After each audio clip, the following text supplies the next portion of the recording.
les mecs, comment ça se passe? Pardon, excuse-moi. Non, vas-y. Ouais, c'est bon. Tu vois, en fait, tu poses la question. C'est des mouvements que je connais par cœur.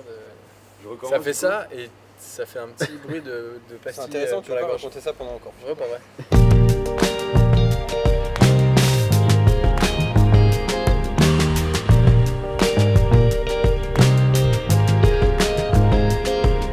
En gros, tu as les morceaux du disque, et souvent le disque, comme tu peux superposer des couches, tu enregistres plein d'instruments différents, les uns superposés aux autres.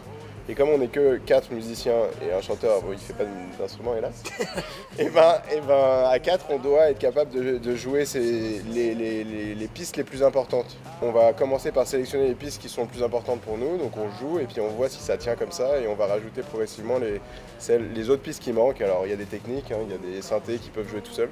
Ouais. Raph, il en utilise pas mal. Par exemple, Antoine, sur cette tournée, il a été obligé d'utiliser ses pieds comme un membre à part entière de musicien.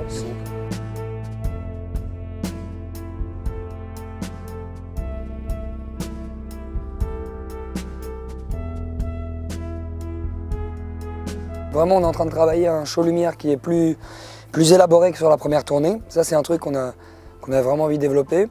On a vraiment essayé de construire une scénographie avec un décor. Là, c'est des miroirs. On est en train de voir comment on va les exploiter parce que c'est des miroirs qui sont rotatifs. Donc on peut créer des jeux de perspective, des jeux de vertige, des mises en abîme, des réflexions. Il fallait trouver quelque chose qui soit à la fois structurant, mais qui ne soit pas écrasant. On aime la nudité de la scène. Comment habiller la scène sans que ça devienne un spectacle de variété ou que l'accessoire devienne primordial. Regagnerons la confiance, regagnerons la confiance. Les chansons, elles ont une mémoire. En fait, quand on arrive là maintenant, c'est comme si à chaque fois qu'on jouait Côte Concorde, il avait toutes les versions qu'on a déjà jouées en live dans cette nouvelle version. Il y a des morceaux, un morceau je pense à Boeing par exemple, qui est un morceau du premier album. Et quand on commençait à le jouer, c'était nul, on trouvait ça nul. Et c'est vrai que au cours de la tournée, à la fin, c'est devenu un morceau fort du set. Et je pense que c'est pareil, à chaque fois que tu montes des nouveaux titres, tu as l'impression qu'ils sont pas bien. Mais il faut toujours se souvenir que les morceaux sont toujours nuls à la base. Et si on les a enregistrés et qu'ils nous plaisent sur le disque, c'est qu'il y a quelque chose derrière. Ce qui est évident, c'est que cette expérience de la première tournée, elle nous donne confiance pour les nouveaux titres. Puisqu'en effet, sur toute une tournée, tu vis tellement avec les titres que de fait, ils grandissent en toi, ils se précisent dans le jeu, dans la technique, dans l'émotion, dans l'intention, dans l'interprétation surtout. Et du coup, à la fin, peut-être que le dernier concert n'est pas le meilleur, mais à la fin, le titre, le dernier jour, c'est sûr c'est là où il a le plus vécu en toi, il a un jour de plus.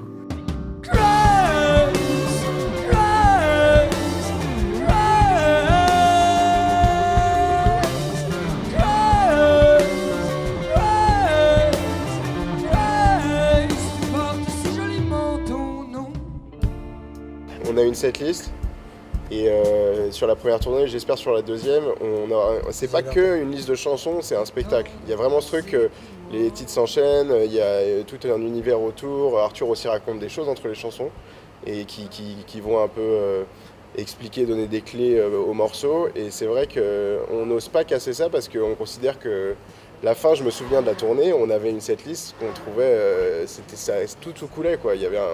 Et je pense que c'est difficile d'insérer au milieu de ça des trucs qui sont très fragiles et qui sont souvent pas très bien. Là, on est en train de faire des setlists, mais c'est mignon, c'est théorique. Il n'y a qu'une fois qu'on sera devant les gens, il y a la vérité devant les gens, tu donnes tout pour raconter, pour partager ce truc. Donc il n'y a que à ce moment-là que ça va devenir sérieux, l'agencement des titres. On a ce côté travail des arrangements aussi qui est un truc qui nous tient vachement à cœur en studio aussi. C'est pour ça qu'on passe beaucoup de temps en studio à perfectionner nos chansons et à affiner les sons. Du coup, c'est vrai que c'est ce que dit Seb, ça se ressent sur scène. On a du mal à lâcher un truc qui n'est pas totalement parfait et fini.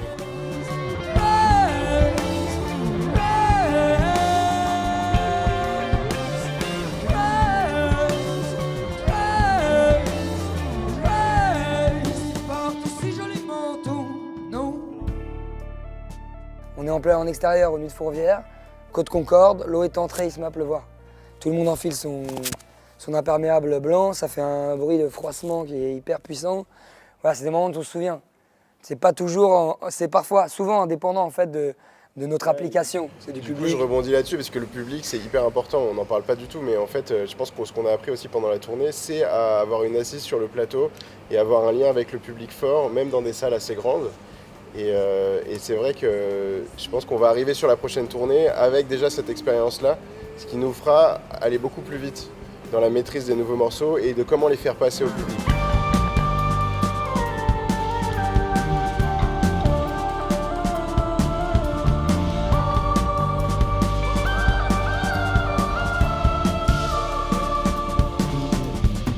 On dirait que l'enfer entier que nous trousse.